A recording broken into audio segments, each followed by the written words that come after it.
What's going on, guys? Ryan here, and today I'm gonna tell you about the time I backed my work vehicle into a building while I was at work. And actually, I'm gonna be driving there right now, and I'll be telling you the story on the way there. And yeah, basically, a long time ago, when I first started working at the college, I was able to get my own van, my own work van. And it was this old, dingy, white van that was like, the back was stripped, there was no seats, it was just plain metal. The front had 2 seats, and then there was like a metal barrier behind it. Old van. It already had like dings and dents and paint chips and whatnot. It was old, believe me. I also have to mention it has a backup beeper, so when you put it into reverse, it beeps. Now that is there because it's a big vehicle and there's not really any windows on the side, so you can't see out of it. Plus, there's people always jumping out behind you or in front of you, so you always need to let people know that you're backing up. For some reason this day, I was planning on backing into a parking space because it would have made more sense to back up in that parking spot. And I was going to an apartment complex to go clean the carpets. That was my job. So, got there, started backing up, and for some reason, I had to make it straight. In my head, I had to make my van straight and parallel to the edge of the concrete. I was sitting there listening to music. There was the backup beeper. I was staring outside to the side mirror, looking at where I was, and I just kept backing up. I was going slow, but I was backing up and really not paying attention. It was just, I don't know, for some reason it was pretty soothing to hear the music and the beeper and then just moving a little bit at a time and just seeing how straight I am. But that, I came out of that because there was a huge jerk and a loud sound, and I can't explain the sound because no matter how you explain it, there's no way to. I mean, if you drive a car and you've been into an accident, whether that be a little bit or a huge accident, you know what that sounds like, but I can't explain it. It was a loud sound. The second that happened, I kind of freaked out, put the van in drive, pulled forward a bit, parked, and then I went outside, looked at the back of my van, and I couldn't see any more damage. I couldn't see any new damage on the bumper. It was a metal bumper. Then I went to go look at the building, and the building didn't have any new damage. I mean, it's an old building and there's bits and pieces of concrete falling out already. So it wasn't, I couldn't tell at all. I couldn't remember what the van looked like before I backed into the building.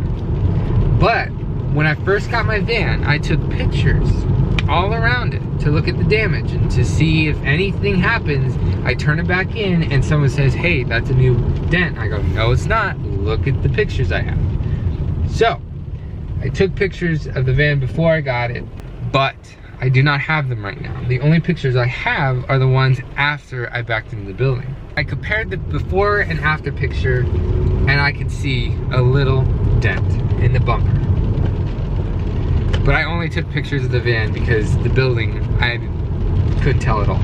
After that happened, I was thinking, well, I'm already here. I was supposed to be here to do my job, and I don't want to leave and go to see my boss to tell him I backed into a building. And you're supposed to, no matter what. If it's a little accident, huge accident, you're supposed to tell your supervisor right away. If not, you can get fired or get in big trouble. But I decided not to because I was working, and cleaning an apartment was more important to me than telling my boss. I didn't do it, and I was gonna do it at the end of my shift. But sometimes my boss likes to leave throughout the day or early before the end of the shift happens, or he's too busy somewhere, a meeting or whatever. For whatever reason, he wasn't there when I was about to leave. He wasn't there. So then I decided, you know what, I'll just talk to him tomorrow morning.